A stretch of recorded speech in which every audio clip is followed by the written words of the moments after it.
SSB का lecturette हो या GD, India Bhutan relation topic एक बहुत ही इंपॉर्टेंट टॉपिक है और इससे इंटरव्यू में भी काफी बार क्वेश्चंस पूछ लिए जाते हैं बिकॉज ये हमारा नेबरिंग कंट्री है। तो चलिए शुरू करते हैं India Bhutan relations, but before that do like, share and subscribe so that you don't miss upcoming lecturette topics and GD topics. India और भूटान का एक बहुत ही पावरफुल और स्ट्रॉन्ग बॉन्ड है। India and Bhutan south Asia में बायलैटरल रिलेशनशिप शेयर करते हैं जो mutual trust, sensitivity and deep cultural ties पर बनी हुई है। बॉर्डर सिक्योरिटी से लेकर हाइड्रो पावर तक, बुद्धिज्म से लेकर स्पेस टेक्नोलॉजी तक हम बहुत अच्छे से कोलैबोरेट करते हैं और हमारी बहुत ही पुरानी और स्ट्रॉन्ग रिलेशनशिप है। हमारा बहुत ही पुराना हिस्टोरिकल बैकग्राउंड है, हमारे टाइज सेंचुरीज पुराने हैं जिनकी रूट्स बुद्धिज्म से जुड़ी हुई है और हिमालयन ज्योग्राफी हमारे कॉमन है। 1949 में इंडिया और भूटान में ट्रीटी ऑफ फ्रेंडशिप साइन होती है। इस ट्रीटी के अंडर इंडिया अग्री करता है कि हम भूटान के इंटरनल अफेयर्स में इंटरफेयर नहीं करेंगे और भूटान अग्री करता है कि भूटान की फॉरेन पॉलिसी और एक्सटर्नल मैटर्स इंडिया से गाइडेड होंगे, इंडिया का से होगा उसमें। बट 2007 में ये ट्रीटी रिवाइज होती है और इसमें से गाइडेंस क्लोज को रिमूव कर दिया जाता है बिकॉज भूटान की बहुत लंबे टाइम से डिमांड थी कि हम एक सॉवरेन नेशन है तो हमारे पास पूरा राइट होना चाहिए कि हम अपने एक्सटर्नल अफेयर्स के मैटर खुद से डिसाइड कर पाए। तो अब इंडिया भूटान के एक्सटर्नल अफेयर के मैटर में कोई गाइडेंस नहीं करता है, कोई इंटरफेयर नहीं करता है। ऐसे तो इंडिया और भूटान के रिलेशन ब्रिटिश एरा से चलते आ रहे हैं। भूटान इंडिया का एक प्रोटेक्टोरेट स्टेट है, यानी कि इंडियन मिलिट्री वहां पर भूटान को प्रोटेक्ट करती है। बट फॉर्मल रिलेशन दोनों कंट्रीज के बीच में 1968 में स्टैब्लिश हुए थे। भूटान एक ऐसा साफ कंट्री है जो कंसिस्टेंटली इंडिया के साथ की रीजनल इश्यूज पे अलाई करता है। भूटान को हमारी नेबरहुड फर्स्ट पॉलिसी का सेंटर माना जाता है। दोनों कंट्रीज के बीच में रेगुलर हाई लेवल विजिट्स भी होते रहते हैं। जब 2014 में इंडिया में गवर्नमेंट चेंज हुई तो पीएम मोदी ने अपना फर्स्ट फॉरेन विजिट भूटान में किया था। दिस शोज कि भूटान हमारे लिए कितना इंपॉर्टेंट है। और वहीं भूटान के king and prime minister regularly India में विजिट करते रहते हैं और साथ ही 2008 में इंडिया ने भूटान की ट्रांजिशन टू डेमोक्रेसी में बहुत हेल्प करी थी जब भूटान एक डेमोक्रेटिक कंट्री बना था। किसी भी कंट्री के जब रिलेशन हम पढ़ते हैं तो वहां पे स्ट्रेटेजिक एंड सिक्योरिटी एंगल को पढ़ना बहुत इंपॉर्टेंट है बिकॉज स्ट्रेटेजिकली उसकी क्या इंपॉर्टेंस है ये हमें पता ही होना चाहिए। और भूटान हमारे लिए इसलिए इंपॉर्टेंट है बिकॉज ये स्ट्रेटेजिकली लोकेटेड है इंडिया और चाइना के बीच में, एक बफर स्टेट है इंडिया और चाइना के बीच में। आप सबने न्यूज में 2017 डोकलाम स्टैंड ऑफ के बारे में तो काफी बार सुना होगा। इसमें क्या हुआ था कि चाइना ने अटेम्प्ट किया था कि वो रोड कंस्ट्रक्शन करेंगे भूटान की टेरिटरी में, यहाँ डोकलाम रीजन के अंदर, बट इंडिया ने इंटरवेन किया, मिलिट्री सपोर्ट प्रोवाइड करी, डिप्लोमेटिकली इंटरवेन किया। और इंडिया के लिए भी इस रीजन में इंटरवेन करना बहुत जरूरी है, चाइना के एक्सपेंशन को रोकना बहुत जरूरी है बिकॉज यही नीचे हमारा सिलीगुड़ी कॉरिडोर है। अगर वहां पे चाइना आ गया तो हमारा चिकन नेक हमारे नॉर्थ ईस्ट से सेपरेट हो सकता है, हमारा नॉर्थ ईस्ट अपने मेनलैंड इंडिया से अलग हो जाएगा। इसलिए बहुत इंपॉर्टेंट है कि भूटान और नेपाल जैसे बफर स्टेट इंडिया और चाइना के बीच में बने रहे। दोनों कंट्रीज के बीच में डिफेंस एंड मिलिट्री कोऑपरेशन भी काफी अच्छा है। 1961 से Indian military training team Bhutan में है जो भूटान की रॉयल भूटान आर्मी को ट्रेन करती है और रॉयल बॉडीगार्ड्स को भी ट्रेन करती है।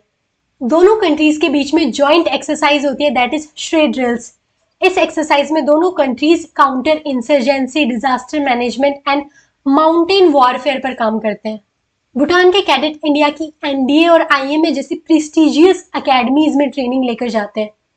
इंडिया की बॉर्डर रोड ऑर्गेनाइजेशन भूटान में प्रोजेक्ट दंतक बना रही है जिसके अंडर हम रोड, ब्रिजेस और हेलीपैड्स बना रहे हैं जिनका हम स्ट्रेटेजिकली और सिविलियन दोनों तरीके से यूज कर सकते हैं।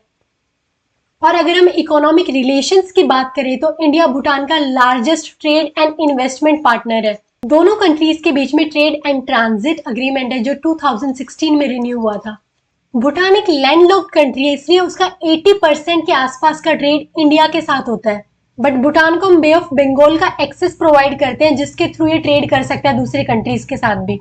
हाइड्रो पावर कोऑपरेशन दोनों कंट्रीज के इकोनॉमिक टाइज का कोर है बिकॉज इंडिया ने हेल्प करी है भूटान को हाइड्रो पावर प्रोजेक्ट्स बनाने के लिए। हमने फाइनेंस किया है, ऑपरेट कराया है हाइड्रो पावर प्लांट्स को और अब भूटान वो हाइड्रो पावर प्लांट से जनरेट की हुई इलेक्ट्रिसिटी इंडिया को ही बेच देता है। और ये कुछ मेजर हाइड्रो पावर प्रोजेक्ट्स के नाम है जैसे कि चौका, ताला एटसेट्रा। और भूटान का major export revenue hydro power project से ही आता है। हमने टारगेट लिया हुआ है कि भूटान में 2030 तक 10,000 मेगावाट तक जनरेशन कैपेसिटी को बढ़ा देंगे। इंडिया भूटान का बिगेस्ट डेवलपमेंट पार्टनर भी है। भूटान के 12th 5 ईयर प्लान के लिए इंडिया ने लगभग 4500 करोड़ का अमाउंट कमिट किया हुआ है और हम भूटान को 13th 5 ईयर प्लान में भी सपोर्ट करेंगे। भूटान हमारे लिए स्ट्रेटेजिकली बहुत इंपॉर्टेंट है, इसलिए जब भी हमारा बजट आता है तो हम नेपाल और भूटान के लिए कुछ अमाउंट रखते हैं कि हम यहाँ पे इन्वेस्ट करेंगे, हमारी नेबरहुड फर्स्ट पॉलिसी के अंडर इन्वेस्ट करेंगे। और ये अमाउंट हमने डेवलपमेंट एंड कोऑपरेशन के लिए कमिट किया है, जिसके अंडर हम education, health sector, rural roads, digital infrastructure and skill development पर काम करेंगे भूटान में। इंडिया कुछ की प्रोजेक्ट्स पर भी काम कर रहा है भूटान में, जैसे कि east west highway, Bhutan institute of medical sciences, South Asia satellite access etcetera. किसी भी कंट्री के बीच में cultural and people to people ties बहुत इंपॉर्टेंट होते हैं, बिकॉज दोनों कंट्रीज के अगर पीपल कनेक्टेड है तो टाइज वैसे ही बहुत अच्छे हो जाएंगे और जिसका हम सॉफ्ट पावर के थ्रू भी यूज कर सकते हैं अपनी डिप्लोमेसी में। गुरु पद्म संभव की वजह से इंडिया और भूटान के बुद्धिस्ट टाइज हैं जो बहुत डीप है और लिंक करते हैं दोनों नेशंस को। इंडियन गवर्नमेंट भूटान के स्टूडेंट्स को स्कॉलरशिप भी देती है, इसलिए हर साल काफी सारे भूटान के स्टूडेंट्स इंडिया में पढ़ने के लिए आते हैं। भूटान के पॉपुलर फेस्टिवल जैसे कि तशैचु जैसे फेस्टिवल्स इंडिया के टूरिस्ट को अट्रैक्ट करते हैं और वीजा फ्री ट्रैवल के कारण टूरिज्म बढ़ जाता है, पीपल टू पीपल इंटरेक्शन और बढ़ जाता है, जिससे रिलेशन और बेटर हो जाते हैं। भूटान में डेवलपमेंट एंड इकोनॉमी के साथ एनवायरमेंट पर बहुत फोकस किया जाता है। जो भी पॉलिसीज बनाई जाती है उसमें एनवायरमेंट को इफेक्ट नहीं होना चाहिए, ये देखकर ही बनाई जाती है। भूटान एक कार्बन नेगेटिव कंट्री है, जो एक बहुत रेयर ग्लोबल अचीवमेंट है, बिकॉज आजकल सब डेवलपमेंट के चक्कर में बहुत ज्यादा कार्बन एमिट करते हैं, बट भूटान एक कार्बन नेगेटिव कंट्री है। इंडिया भूटान को renewable energy, eco tourism and forest conservation में सपोर्ट करता है और हमारे काफी सारे रीजनल कॉपरेशंस भी है, जैसे कि Bangladesh, Bhutan, India, Nepal initiative. But BBIN को भूटान की पार्लियामेंट ने रेटिफाई नहीं किया है, बिकॉज मोटर व्हीकल्स एग्रीमेंट, काफी सारे ट्रक्स आएंगे, व्हीकल्स आएंगे तो भूटान पोल्यूट हो सकता है। हमारे disaster response and sustainable development में शेयर्ड इंटरेस्ट है। हमेशा इंडिया फर्स्ट रिस्पॉन्डर होता है जब भी डिजास्टर आता है। And recent development are very important from perspective of electorate and GD। 2024 में भूटान के PM ने इंडिया में विजिट किया था, जिसके काफी सारे आउटकम्स थे, जैसे कि पेट्रोलियम अग्रीमेंट, जिसमें हम इंश्योर करेंगे रिलायबल फ्यूल सप्लाई। इंडिया और भूटान के बीच में फूड सेफ्टी के लिए MOU भी साइन हुआ था और एनर्जी एफिशिएंट एग्रीमेंट्स प्रमोट करेंगे ग्रीन ग्रोथ को। भूटान एक गैलेफू प्रोजेक्ट बना रहा है, जिसमें गैलेफू माइंडफुलनेस सिटी को डेवलप किया जा रहा है, जो सदर्न भूटान में एक इकोनॉमिक हब होगा और इसको भूटान के किंग ने दिसंबर 23 में लॉन्च किया था। और इसमें नॉन पॉल्यूटिंग इंडस्ट्रीज को बनाया जाएगा, जैसे कि IT, education and health care. China का भूटान में आना इंडिया के लिए कंसर्न है, बट भूटान ने चाइना के BRI को एक्सेप्ट नहीं किया, that is belt and road initiative. China और भूटान के काफी सारे बाउंड्री कॉन्फ्लिक्ट्स भी हैं, जिसमें वो प्रोग्रेस कर रहे हैं बाउंड्री नेगोशिएशंस के लिए। बट चाइना और भूटान के बढ़ते रिलेशन इंडिया के लिए कंसर्न है, स्पेशली डोकलाम ट्राई जंक्शन पर। बट भूटान ने क्लैरिफाई किया कि इंडिया उसका क्लोजेस्ट पार्टनर है और हमेशा रहेगा, और भूटान इंडिया के इंटरेस्ट को कभी भी कॉम्प्रोमाइज नहीं करेगा चाइना के साथ डील करने के लिए।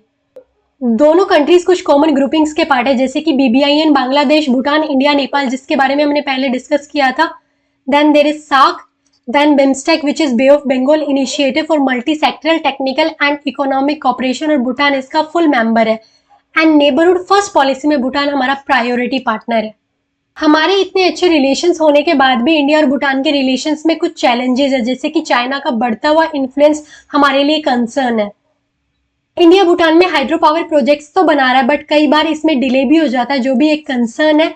और कई बार प्राइसिंग का इश्यू भी होता है, जैसे कि भूटान किसी हाई प्राइस में बेचना चाहता है, बट इंडिया कहता है कि हमें थोड़ा सा लो प्राइस में बेचो, तो यहाँ पे नेगोशिएशन नहीं हो पा रहे हैं, यहाँ पे अग्रीमेंट नहीं हो पा रहा है, तो ये भी एक इशू होता है। ट्रेड इम्बैलेंस भी एक इशू है, क्योंकि भूटान इंडिया से काफी ज्यादा इंपोर्ट करता है। Youth migration, unemployment and climate vulnerability is also a challenge. और भूटान काफी कंसर्न रहता है कनेक्टिविटी अग्रीमेंट्स में जुड़ने के लिए, जैसे कि BBIN में भूटान एक कार्बन न्यूट्रल कंट्री है, तो BBIN में नहीं जुड़ रहा है क्योंकि इसका क्लाइमेट एनवायरमेंट इफेक्ट हो सकता है। वही RCP, that is regional comprehensive economic partnership, इसमें जुड़ने से क्या पता ऐसा हो जाए कि चाइना का बहुत ज्यादा एक्सपोर्ट भूटान में आ जाए, इसलिए भी भूटान को थोड़ा ऐसा लगता है। And finally you can conclude that India और भूटान के relations shared geography, common values and mutual trust पर बने हुए हैं।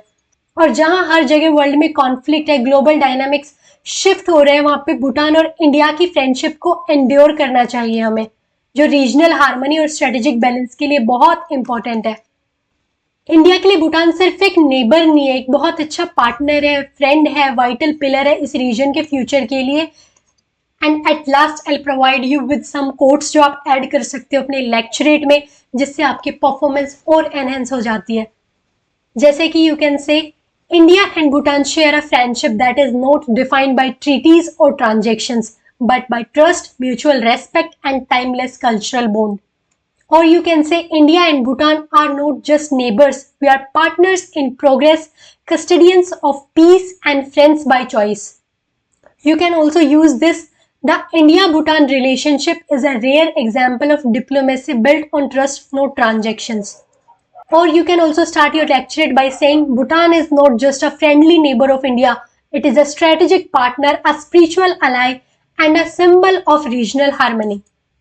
अगर आपने एंड तक वीडियो देखी है तो please do like, share and subscribe, अपने फ्रेंड्स के साथ भी शेयर करो ताकि मैं भी ज्यादा से ज्यादा वीडियो अपलोड करने के लिए मोटिवेटेड रहूं। See you next video, bye bye, जय हिंद।